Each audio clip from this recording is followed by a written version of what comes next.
of soul strings. And today I feel, after having been a part of this great initiative for so many weeks now, I felt, what better way can people know soul strings? And I came up with this thought. What I'm going to do is I'm going to randomly pick up anybody from the audience, and I just want to know the first word which comes to your mind when I say that alphabet. As simple as that. Yeah, don't worry. Nothing personal, nothing, whatever comes to your mind, we are perfectly fine with it. So are we all ready? Okay. So let me randomly pick up Sujit. Sujit, can you unmute yourself? Yes, hi Rohan sir. Hi, Sujit. Sujit, can we tell me the first word which comes to your mind when you say from S? Soul strings, as the name itself suggests, Okay. connecting Okay. souls of different people, Okay. and it's to bring Brilliant. awareness to the most critical social topics that we address today. Okay. Nice. Brilliant. So S for soul. Dr. Kanta, can I know what does O stand for you? We can't hear you. You just have to You're unmute yourself. muted. Yeah, string O, connecting O, everybody O, all O. around the What world. does alphabet O? O stand for you? O stand for observation of what Okay. other people are doing and talking. Perfect. Perfect. Brilliant. So, Dr. Menka, coming to you, what does U stand for you? Anything, nothing related to soul string, whatever comes to your mind. Unity. Unity. Lovely. And let me just pick up somebody else. Okay. We have Anna. Ma'am, if you're comfortable, if you could tell me what's the first word which comes to your mind when I say L. L. Oh, we're on L. Oh, Love. longevity. Oh. Okay. Okay, perfect. So we heard soul, we heard observation or observing, right? We heard united, and we heard longevity. Frankly, if you bring these four words together, this is soul strings. Because soul string is not what it means to me. Soul string is not what it means to Dr. Menaca. Soul string is what it means to all of us. Because according to me, we all together make this forum. This forum exists because we all are there. People make this forum. If you are not there to listen to these thoughts, to clear your doubts, to present your thoughts, this entire experience wouldn't have been possible. If we didn't have such lovely people who are ready to actually showcase and actually share their experiences, again, this forum wouldn't have existed. So for me, there is no definition, there's no meaning. We, the people, make this forum, and this forum makes us. That for me is soul strings. It's something which will keep on evolving. And I guess as the sessions go by, I'm sure by the end of it, there'll be so many words which we can actually associate with S, O, U, and L. And if all of them ring together, I guess that's the best definition for soul strings. Coming to our host for the evening, right? I can never get tired introducing her, never get tired knowing her more and getting to know all layers about her from time to time. I just feel that I just want to say three things today in when I want to actually describe our host for the evening. One is somebody who never ever says a no. I still remember an experience with her wherein, till the last minute, it was like, you're not doing it, you're not doing it. And she was like, no, I am doing it, I am doing it. And there we saw her on stage in the last meeting. Number two, somebody who never gives up. I have never ever heard a word called as negative in her textbook. I feel that, it literally feels as if she follows a different dictionary than all of us combined out here. And number three for somebody is passion. The amount of passion that I see her in terms of learning new things, whether it's technology, whether it's creativity, whether it's ideas. Oh my God, even if you call her at 12 in the midnight, and that time, you half asleep, but yet she will have some idea, get up and say good morning in some different way or good night in some different way for sure. So this, never say no, never give up. And this person who's always bubbling with energy, our host for today's episode, Dr. Menaca. Over to you, Menaca. Thank you, Rohan. Thank you so much for your kind words as well. Thank you, everyone, wherever in the world you are. Good morning, good afternoon, good evening. Welcome to Soul Strings, and it's a pleasure to have you all. Let me start by introducing our guest speaker today, Meera Bahu. She's a senior psychologist, CBT specialist at mostly NHS Trust.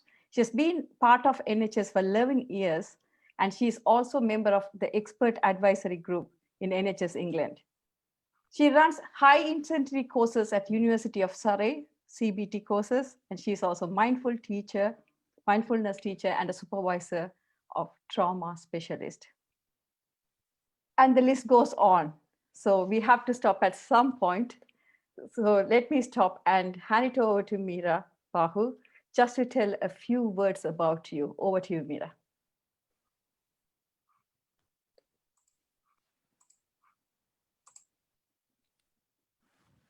So, Menaca, thank you. Thank you for this welcome. I don't think there was much to tell because you have already shared a lot of what I am doing in terms of my field. So there was nothing much except for perhaps I could say I am a Sri Lankan by origin. And I'm a Tamil person. I was brought up in Denmark, and now I am working in England. Maybe that could be interesting. And a little bit about, I did some work in different parts of the world as well. I have been to South Africa to speak about some of the work I have developed in terms of trauma. And also I have been to Guyana to do some work, offer some training. And also working in Sri Lanka in different levels as well. So I think that's enough. Thank you so much, Meera. We are really humbled and honored to have you on our platform today. So coming to the topic today, according to the statistics, nearly 800,000 people die by suicide in the world each year. I'm sure it has gone up by now, which is roughly one death every 40 seconds. Suicide is supposed to be the second leading cause of death in the world, and particularly in the age between 15 to 24. And according to statistics, it used to be mainly male, or majority 3/4 used to be men. And I'm sure, as far as my knowledge goes, it is changing rapidly. So with all that appalling statistics we have in front of us, can you please enlighten us why people get the inclination to suicide, or what goes on around that topic or around that person when they are thinking of suicide or committing it? Well, I mean, it is really, really interesting to kind of think about, what is going on. That yes, it is around 800,000, but we don't have the recent statistics to kind of let us know. I think 804,000 maybe that they have kind of, that was the last statistics. You are right, in terms of every 40 seconds someone is killing themselves. And what makes people do this? That is a very, very interesting question. To kind of, I'll give a simple answer to start with, and then we will move on to take a look at the various factors that is kind of contributing to this. Well, the simple thing, if I could share, is that people are kind of feeling that unpleasantness in here in the body. They feel they are so stuck and they cannot kind of be here. So if you are living in a house, you can open the door and get out, and then you can come back. But when you are in here, that's the problem. If you exit, you cannot come back in again. So that the cognitions, the emotions, the bodily sensations are so unpleasant, and you feel it is torturing, and it's quite painful, that you feel like, I want to end. We know that we born into this life, and we don't stay for a long period of time. We have a short period of time actually, and then we die. That's for everyone. Anyone who is born here, they do die. So we know that. But having said that, what happens that people want to kind of leave too quickly, and they don't want to kind of live for that long time that's given maybe. It is interesting, and it is complex to kind of think about our human level and where we are in terms of our mind, certainly we are evolved to a level where our body, more or less, we all look same. But in terms of the mind and the evolvement and tolerance to distressful emotions and feelings, we are in somewhat different level that, as you have shared, 800,000 people are killing themselves, and that's like 40 seconds someone is dying. I mean, before going into the nitty-gritty of what makes this happen, I would like to share making it more personal. I'm not sure whether you're aware of Viktor Frankl. He was one of the, Yes. he was a psychiatrist, but he was in the concentration camp. And there was this fear that he could be killed anytime. He could be taken into the gas chamber. As you are aware, this is the Jewish, they were kind of taken into these concentration camps, and they were put in gas chambers. When their turn comes, they were killed. So he had suicidal thoughts, and he was a psychiatrist. He had suicidal thoughts, and he gave a little bit of thoughts because he couldn't manage his mind. It was so intrusive. He was not sure what to do. Certainly, the thoughts were there. Maybe I should die. But then he thought, like, well, I'm going to die anyway. They're going to put me in the gas chamber. And he started to reflect. And in his reflection, he shared something that is so beautiful and wonderful, which I would like to share with you. He was thinking about death, and he said, no death or end looming over us, no limitation of our possibilities here. We can postpone everything if we are immortal. So he's talking about immortality and mortality, like as human, that we do die, that there is no escape, because we are not kind of immortal. So he says that we can postpone everything and anything, and it would never matter. We would have time, infinite amount of time, if we were immortal. Conversely, the fact, and only fact, we are mortal, life is finite, that our time is restricted, our possibilities are limited. This fact make it meaningful to do something. This fact give meaning to life, to exploit a possibility to reality. Death actually give us the compulsion to do it, to surrender to our experiences now, and to live. And to be in the present moment and experience life fully. And that's what he discovered in terms of his suicidal thoughts when he was thinking, let me kill myself. But then he said, no, because I'm going to die anyway. And that gives the compulsion. If we are kind of immortal, and if we have the time of the world, that we could do anything and everything, we can postpone anything. But now, because our life is so short, and there is a sensation for him to live, but for some people, because it is so short, that we need to be successful in everything, and therefore when they cannot handle and they cannot tolerate certain emotions, they think this is the easiest way to go. But let's look at what make people, like, what do they what makes them to kind of come to this conclusion, and what are the risk factors. So the people with psychiatric history, so if people have like depression, affective disorders, which we call mood disorders, bipolar disorders, so, and schizophrenia, personality disorders, certainly, and alcohol, drug dependence, comorbidity of some long-term illnesses, and history of like not engaging in care. For example, when we have mental health problems, there are care in our society that we can either engage in community care or we can kind of go to the hospital. But if people are not interested in seeking support, seeking treatment, certainly they are at high risk. And also people who had been to the hospital, but they have been discharged recently, and they are at high risk because there is a possibility they have been in a different environment and they are kind of transitioning and they are coming home. Maybe the care is not there. They might feel lonely. They might feel kind of upset about that things that had happened in the hospital is not here. Nobody is to maybe kind of take care of their medication and manage that. That could be, it could be possibility they might overdose themselves because they have simply access to that. So these are the risk factors in terms of mental health. But then we have physical health, poor physical health, particularly like long-term condition, any pain related to disorders, terminal illnesses, that the intensity of the pain that they cannot manage, chronic sleep problems.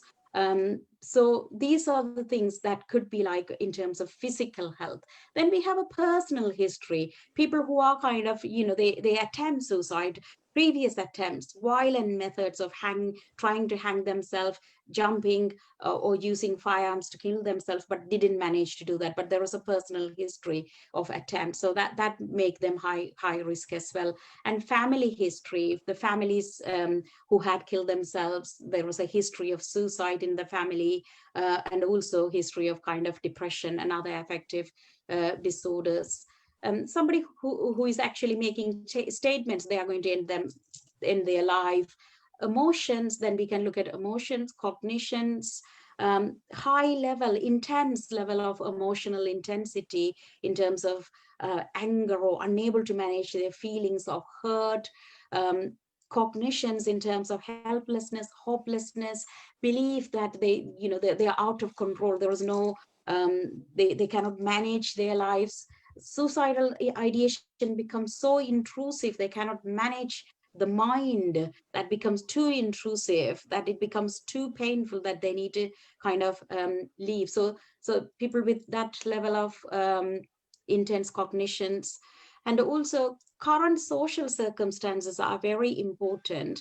That could particularly relate to loss, and that could be loss of a role, and this could involve bereavement, that a person had lost their family member, or end of a relationship, job loss, and financial. So when you have job loss, then obviously it's going to be, they are going to have like financial difficulties, and also domestic violence and other problems as well. And then we can, as you were talking about, socio-demographic factors, male, female, and in terms of that, it seems like single people live alone, they are at high risk, separated, divorced, widowed people, unemployed, retired. So there are like high risk occupations, but it seems like these high risk occupation, the people, they have access to lethal means, such as, let's look at farmers, they have access to the kind of poisonous poisons and things like that. Agricultural workers, they have pesticide, they have access to kind of pesticide and things like that. Doctors, they have access to medication, dentist, pharmacist, vets. So they are high, but it's high risk occupation, but also they have access to lethal means as well to how to kill themselves. So, and also lower socioeconomic status, poverty, basically, that is also, that plays a part. As you have correctly mentioned, males are high risk, although there are other groups are coming up now. It seems like women from Indian subcontinent and East Africa, young women, they are at high risk of suicide. There needs to be more research in terms of to kind of really identify what's going on, because lots of women, the numbers of women are increasing, and there is a possibility, there's lots of demand, it's different type of demand, maybe social medias, women have to look in a particular way, that could be part as well, but also domestic violence, and other issues. But we do need to have clear research to kind of identify what's going on there. In terms of age groups, certainly older people over 65 years, and that could be loneliness, long-term health conditions or mental health conditions.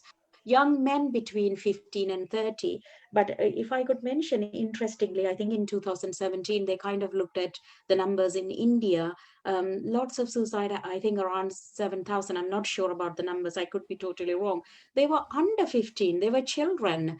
So it's really that it is increasing. I don't know whether it is because of the systems, the school systems, and what is happening in terms of the world, the climate change.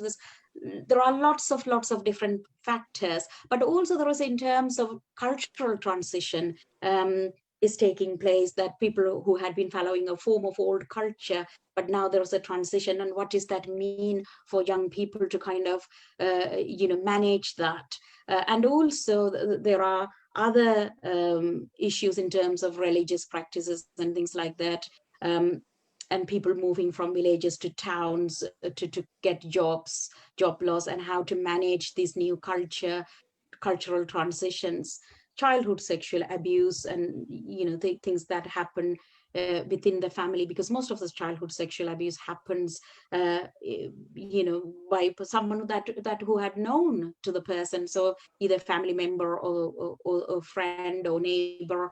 So these are factors possibly that is contributing to the childhood kind of suicide. Then yeah, so we have kind of other factors as well, but self-harm is one. With self-harm, it's quite a little bit different, because those people who are self-harming, maybe they may not have the intention to kill themselves, but it happens. For an example, females are high risk in terms of self-harming. They, cutting the wrists or hitting their head and things like that.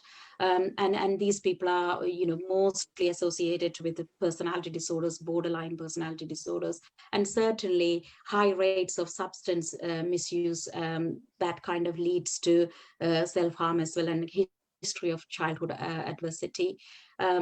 So these are the factors that kind of, kind of pushing people to kind of kill themselves.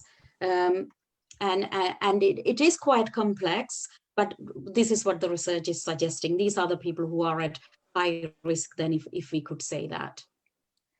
Thank you so much, Meera. I have learned so much about the subject, and it is an important subject. It's on the rise. So I'm sure all the participants are learning a lot about the subject as well, because you are the expert. Can I ask, from going from there, yeah, how would I know if someone is about to commit suicide or to kill themselves? What are the signs we should generally look out for? Okay, so the thing is, like, who are we then in terms of who are we and how we are trying to look out for signs? So we could be kind of health professionals, or we could be kind of, family members, school teachers.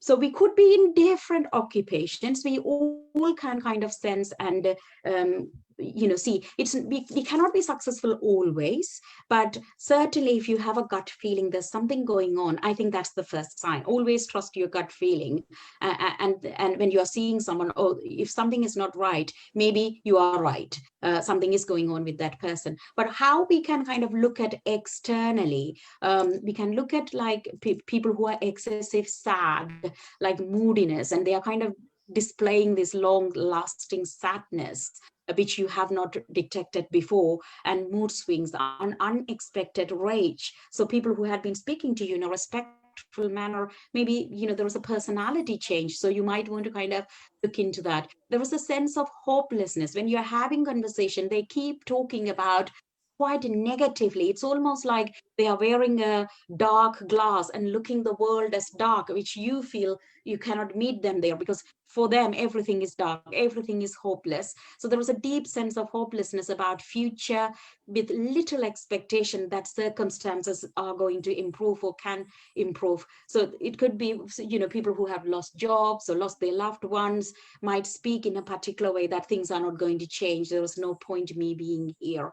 Sleep problems is a killer, because when we suffer from sleep problems over and over again, you just suffer from fatigue, and also the mind goes haywire. It's almost like that they cannot make sense of things.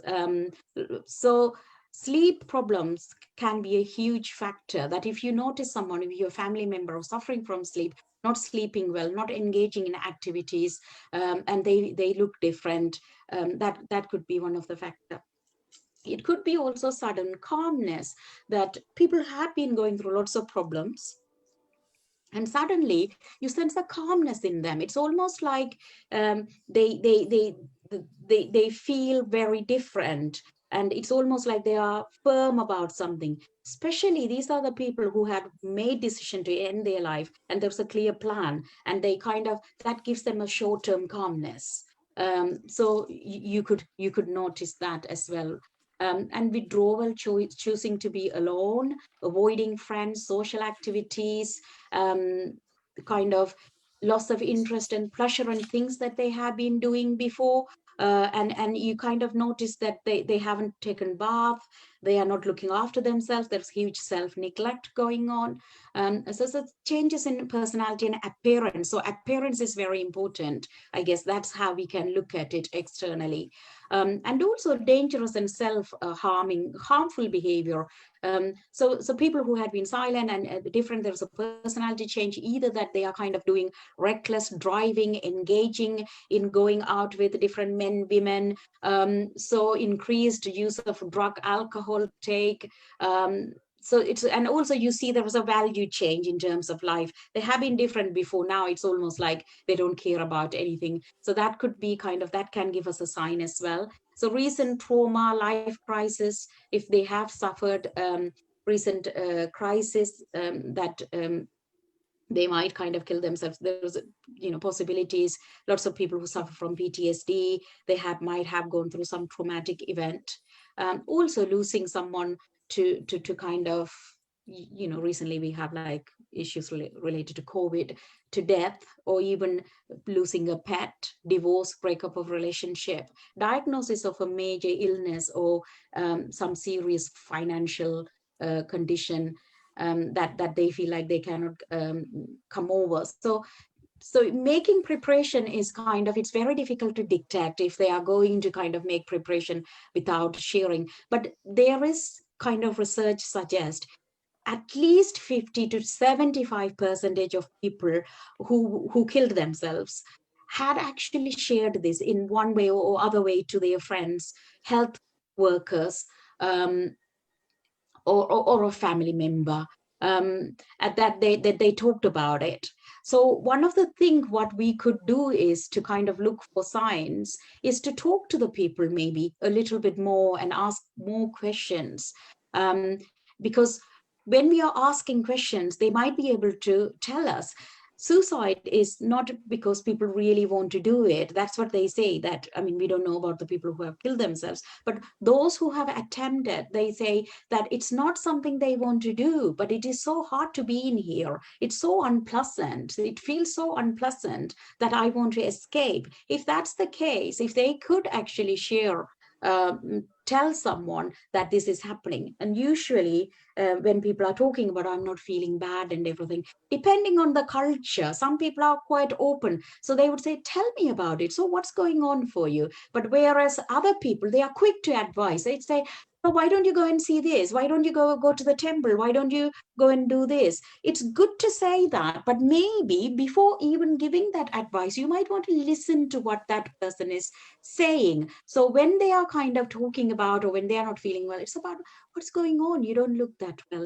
Are you okay? The conversation can start like that, instead of saying, you don't look good. Why don't you go and do that? You know what? You have been indoors for a long period of time. Why don't you at least go and take a bath? And that doesn't feel like somebody is speaking to them in a compassionate manner. It feels like somebody is shouting at them. So already they have intrusive thoughts of, you are worthless, you are a failure, you shouldn't be living here.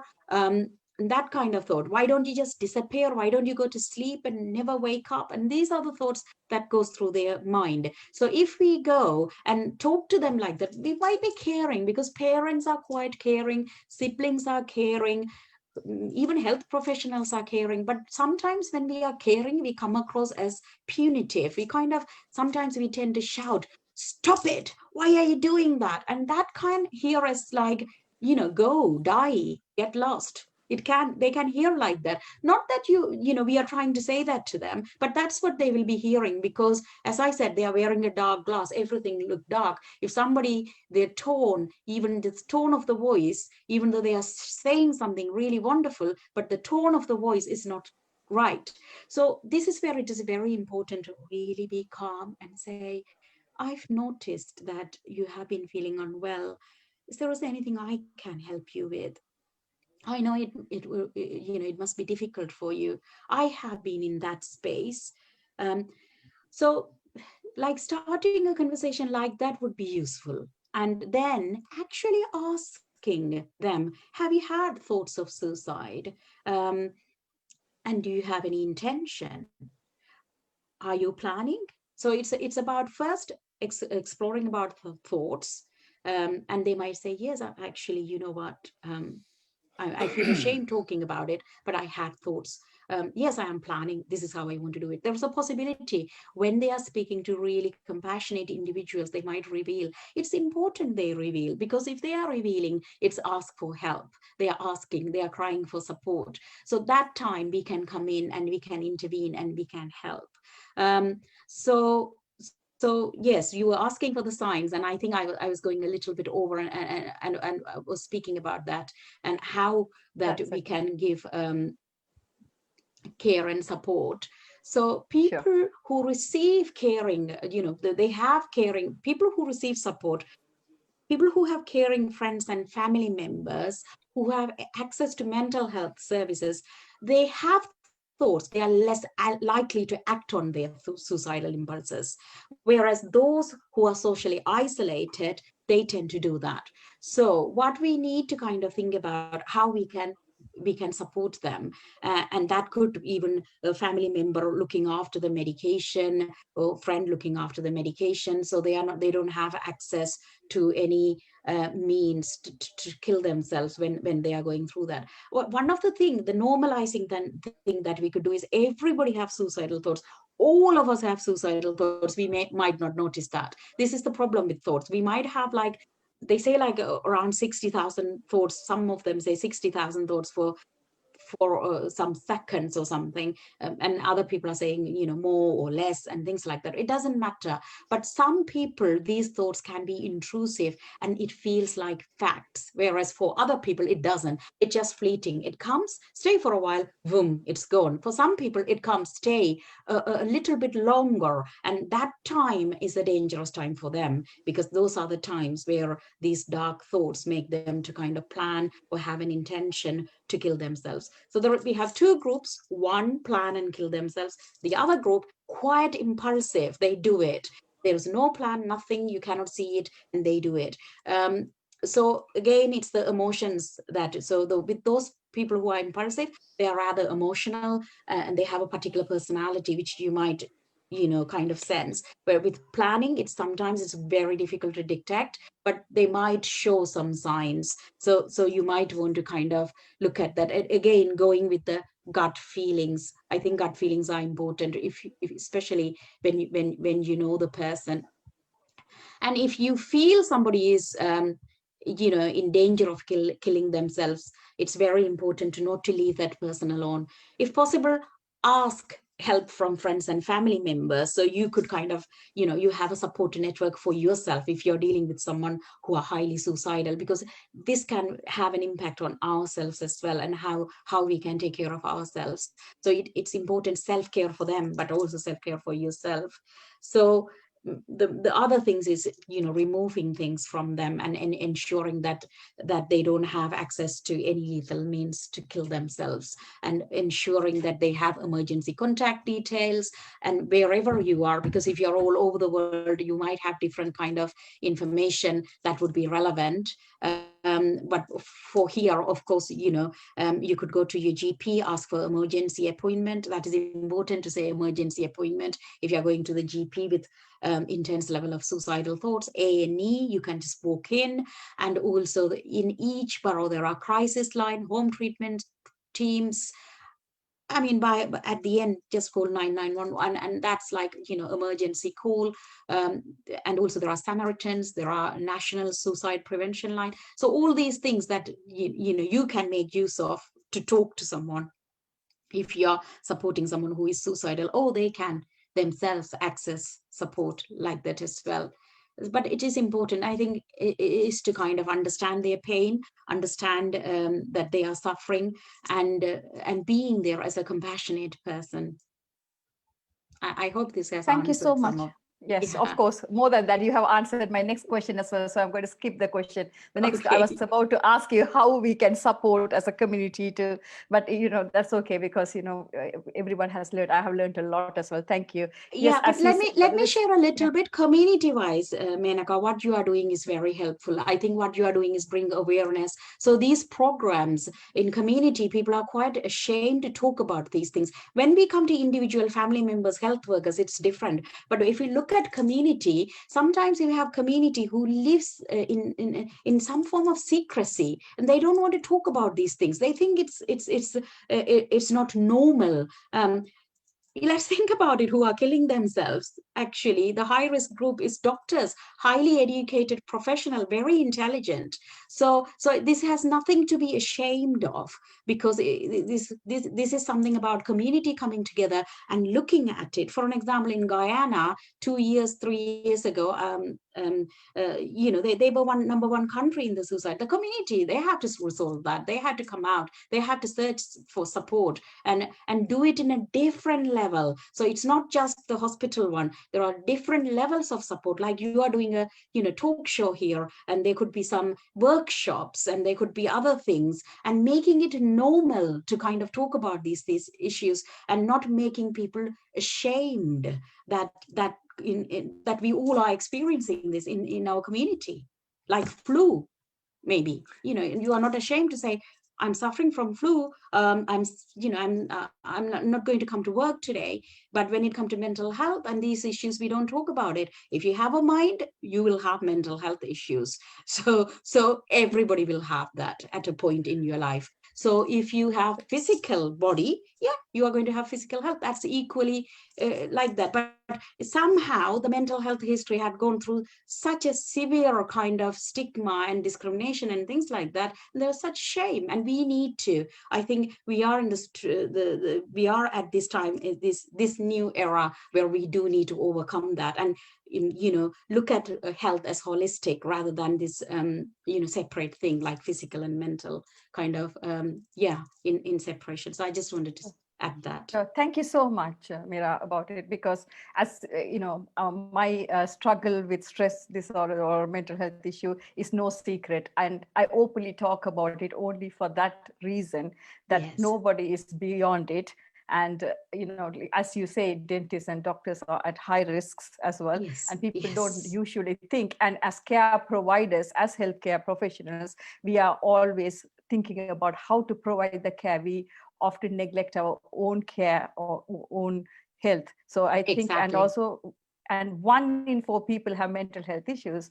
Yes. And why are we still shying away from speaking about it? And thank you so Yeah. much for bringing that, because I'm an advocate of mental health. And thank you so much for bringing that point as well. Yeah. Going from there, Mhm. like as you mentioned, we have we seem to have 20,000 to 120,000. So averagely, like you mentioned, around 60,000 thoughts. And our thoughts, more 85% of them, according to research, is negative. Mhm. So, but even though we go traumatic events, Mhm. why some people are more likely to commit suicide or have the tendency of suicide than others? Yes. Can you just explain to us what is the main difference in that? Yeah. So in terms of trauma, you're right. That's what I think I started by saying that there was some evolution in terms of our kind of, where are we in terms of our head. The mind has not been really researched to that level as the physical health, because if you are looking into it, that the medical field had more funding and things like that to start with. Eastern philosophy, they have did enormous research and meditation and these things like that. So in some way that we are all evolving, but in terms of the mind level as well. And it seems like there are genetic factors. So there is a nature versus nurture. Some people are resilient than other people, and that is not purely due to genetics. It could be environmental as well. When somebody is going through trauma, there is a possibility they had been nurtured, they have been offered right support, they were able to kind of work through that in one way or the other way. There had been some form of support, so that they didn't kind of go into that deep level of darkness, whereas the other people who might go through trauma but might not have received that level of support. So resilience play a part, and I guess the resilient researchers would say that the resilience, I mean, we need to do more research around resilience, but there are issues related to also cultures, how cultures are looking after each other. Certain cultures are really good, your family culture, community, and public health, community organizations. I think everything plays a part about when someone goes through trauma and how they recover from it. Others, they may not recover from it. So certainly there is environment has a factor into it, but also the genetic factors are there as well. Yeah. Thank you so much, because it's really important. Like you mentioned, Viktor Frankl, right? Yes. He went through the camp and still he survived. And not only that, he transformed his life and he helped others become resilient. And that's exactly for the same reason my book is called Resilience Learned, because when you go through pain, you learn a lot and you can always use that to help other people. He certainly did. Yes, he certainly did. And he was different, isn't it, in terms of the way he was playing with his mind. Actually, it was too painful for him to survive as well. But what he did was he imagined he's in a stage, and that whatever that is happening in his head is kind of almost projected somewhere else. So he was watching his mind experiencing this painful thought. In that, he distanced himself. And there was lots of talk in mindfulness around that. So I would rather not go into detail about it, but he was able to distance and he was able to observe, he was able to notice. And that's what the Eastern philosophers are talking about, or spiritual people are talking about, how you can, notice your thoughts. You are not the thought. So whereas in the Western world, I am, because I think, but in East, they didn't think like that. They thought like, you are not your thoughts, you can observe your thoughts. So all the pain, all the painful, everything that you're experiencing through thoughts and emotions and the bodily sensations, they said, let's look at it, let's experience it, let's watch that. That's one of the things that comes from the East. Yeah. Sure. Thank you so much, Meera. And also when you mentioned nurture, I talk about it as well, because I was brought up in a bubble. I didn't know, I thought life was beautiful. And actually there is a movie also made, and I think there's a book called Life is Beautiful, where the child is in the camp, like Viktor Frankl, and the father makes the entire experience as a game. So the boy goes through the entire experience thinking it's actually a game. Yeah. So, these things really make a huge difference, how it affects somebody's mental health, I think. Yes, definitely. It's about how you notice your mind and its workings. Certainly. Sure. Yeah. Thank you so much. So during COVID-19, and Meera and me belong to the same group where we are training and helping and taking calls, and they're doing a great job in another organization. So during COVID-19, we have all heard many more incidents of suicide. Yes. And post-COVID also we are hearing that. And yes, some professionals or some professions are high risk, as you discussed. Yes. But it is also, mental health is sometimes doesn't discriminate anyone, because we have seen from a housewife to a normal working person, to a actor, to celebrities, to professionals, psychologists, yes, committing suicide. Yes. So why do you think during COVID-19 and post-COVID-19 we are seeing a spike in suicide? So I think that this pushes people, isn't it? The pandemic kind of situations does kind of have an impact on people's mental health. As you have suggested, mental health doesn't discriminate. It happens to anyone and everyone. If you, as I explained before, if you have a mind, yes, you will have mental health issues. If you have a body, you will have physical health issues, and you cannot escape that. So, but how come that when it comes to like, when we have like mental health, well, that increases when we have pandemics or things like that? We know that there had been research before that when there had been kind of issues, for an example, you were talking about pre and post and during as well. Yeah, it is happening. And there is also kind of fear of post kind of pandemic, that there's going to be an increase in suicide.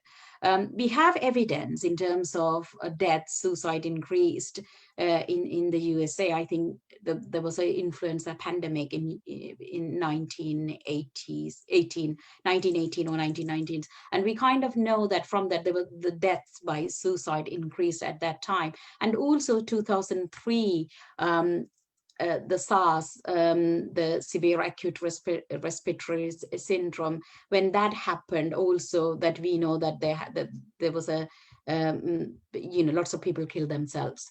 So definitely the current context is evolving, and as you have said, already, especially in certain communities, they are at high risk that people have killed themselves, and so there is a recognition that it is happening.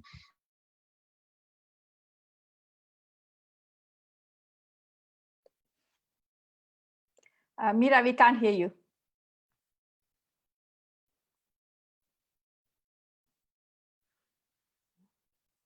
We can't hear you. We can't hear you. Can't hear me? Now I can. Yeah. Now I can. Okay. Yeah. Okay. Sorry, the connection was not so great, I think. Okay. Okay. So what I was saying was that we know that previous kind of the influenza in the US 1980s, and then the SARS 2003 gave us, indication what happens, that there had been lots of suicide, and now this context and situation is evolving, and we are still seeing and experiencing what is happening. Certainly there's an increase in mental illness, and we know when people are isolating themselves, and there is increase in depression. Basically, depression is when we lack activities. For an example, for depression, behavioral activation is one of the evidence-based intervention, and that is equivalent to antidepressant. That is, being active. As a human being, we have to be active. At least 30 minutes of exercise per day is very important. So when you are not exercising, if you are indoors, there is a possibility that we might fall into depression just because we are not kind of exercising. If we look at our ancestors who were living in caves and things like that, they worked hard, they worked all day, they were walking and walking and walking to find food, and we are not that evolved. There is we have the amygdala, the hippocampus, and then the newly developed brain, which is the neocortex.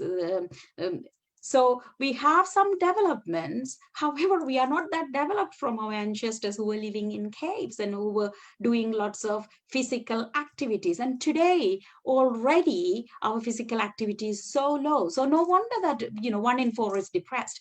But if we isolate ourselves, the risk is high. So no wonder when we have, epidemic like these, that happens, pandemic like, COVID, that we will increasingly get depressed because we are indoors. So that's a risk factor then for suicide, isn't it? And also, sure, let's look at the financial crisis that is happening. Like when you don't have a job, you are losing your job, you had to isolate yourself, so you are not working. That's a huge thing for lots of families, that especially for men are seen in lots of different cultures as providers. And if they feel that they have lost financially, it's a huge shame for the masculinity and being a man. So that's a risk as well. And then people also started to, how do we cope when we have financial stress, when we have issues related to we are indoors, not working out, feeling depressed, and then alcohol consumption will increase. And when that happens, we don't think clearly, do we? And then that leads to a vicious cycle that leads to suicide. And then let's look at domestic violence. There would be men and women might go through domestic violence in their everyday life. However, partner goes to work, maybe they work 10 hours and their domestic violence period might be 5 hours. When they think, oh, I can manage this for my children. But when it comes to 24 hours, they are facing this perpetrator kind of the abuser, and they cannot manage it. So that's another reason that they might kill themselves, or they might say there is no exit here. And so domestic violence, abuse lead to depression, then depression is a killer in terms of, then that leads to suicide. Also, thank you so much. Yeah. Okay. Sorry, Meera. Go on. I didn't realize that you didn't finish. Go on. That's fine. So these are the things, playing a part in terms of the suicide, and also the irresponsible media reporting, like how they are reporting things, and these things play a part as well in terms of how things can be increased, and it can scare people. And also we have lots of bereavement that is happening due to COVID-19. Lots of people lost their loved ones, and they might feel, I don't want to live anymore. And when they are losing their loved one, if they are isolated and on, the risk is high as well. So we need to think about universal interventions in order to how to overcome these problems. We need to think very creatively, because all the services are stressed. They are highly stressed, even the public health and also community services. And we are looking at the family systems. We are looking at the government. So everywhere, everybody is stressed. So how can we overcome these things? So the public sector, like the public health sector, they need to think creatively about how to reach out for these people, educating especially those who are health providers to assess risks. And it doesn't matter whether they are a dentist or nurse or GPs or psychologists, that they the population who are coming to them, they notice what is going on for them. And maybe digital means, like what we are doing now. So maybe the public health, they need to develop something so that there are groups that they can run through in a digital kind of way, that they can offer support to majority of the population, because one-to-one work is good, but you don't have lots of professionals to offer that. We need to become very creative during this time. And also the government need to come out, maybe they need to come out with some response to say how they can help the people with basic, such as food, housing, things like that, and reassuring or giving some form of consolation to say that this is not end. This is a period that we are going through, and it's collective period. And how can we do this? And community organizations coming together, people coming together and thinking about, okay, we are going to help ourselves. Because in Western world, mostly that we depend on health sector, this sector, that sector, everybody is going to come and help us. So we have this kind of learned helplessness. But maybe, not many people will agree on that. But sometimes it's good to kind of think about, how can I help myself? How can I help my neighbor? I can start maybe planting my garden and, do some, plant something that would give me food and things like that. So think creatively, even that would help us with depression. So thinking really creatively and working out, because it is going to be a difficult time for all of us collectively, for the whole world. Thank you so much, Meera. I'm sure a lot of people are waiting to ask a lot of questions. Sure, so sorry. My last question for you is, can you give us 5 tips how, as a community, as an individual, as you mentioned, like a parent, as a teacher, as an individual or a neighbor, how can we help other people stabilize the situation? Just can you give me 5 tips, please? 5 tips. Okay, I'll be very quick. So if you're a parent, really look after your children. Instead of giving advice, learn to listen to your children. Really listen in a compassionate manner. It might be difficult for you, but do that. If you're a teacher, do the same thing. Look out for your students. Look at what is going on for them. And first of all, compassionate listening. And I have talked about that earlier, so I will move on. Then I was talking about early interventions such as behavioral activation. As human beings, you do need to exercise. That starts with all the individuals, you, your neighbor, and everybody else. If now you cannot get along together and go out together, but if your family members, certainly encourage your family members to go out for a walk at least 30 minutes. Do this together. And also, if you're coming from India, Southeast Asia, yoga practices and meditation, mindfulness, and activities like that. So thinking about creatively doing self-care. Look after yourself first. First of all, it must start here. And if this feels pleasant, then it feels like giving to other people. Have you noticed that when you are pleasant, when you feel great, you want to cook and you want to offer something to other people? So make yourself best. Make this body pleasant, that you are experiencing some pleasantness here, and then you can offer something to other people. Then you can get together and offer workshops like Menaca you are doing. Then you can do other things. You can link with your community organization, speak to link with your cultural settings. Yeah. Maybe Thank you. even if you are a spiritual person, do something spiritually, or if you're a temple going person, maybe to speak about this at the temple and things like that. So do every little thing that you can do, but at the same time, I would say the first thing is look after yourself. If your methods are working for you, the yoga practices, mindfulness, walking, running, and doing all these exercises, if that is working for you, you know what, it will work for other people as well. So do it, test it out, and then experiment with others and help them. Thank you so much, Meera. I have learned a lot, and I'm sure everybody here has learned so much. And, I think 1 hour is just not enough to get to your knowledge. I'm sure I will be asking you to come back again to share more wisdom with us. Oh, Before you so go, yeah. before you go, can I just ask you, how was your experience, or is there any tips you can give us how we can improve on soul strings, please?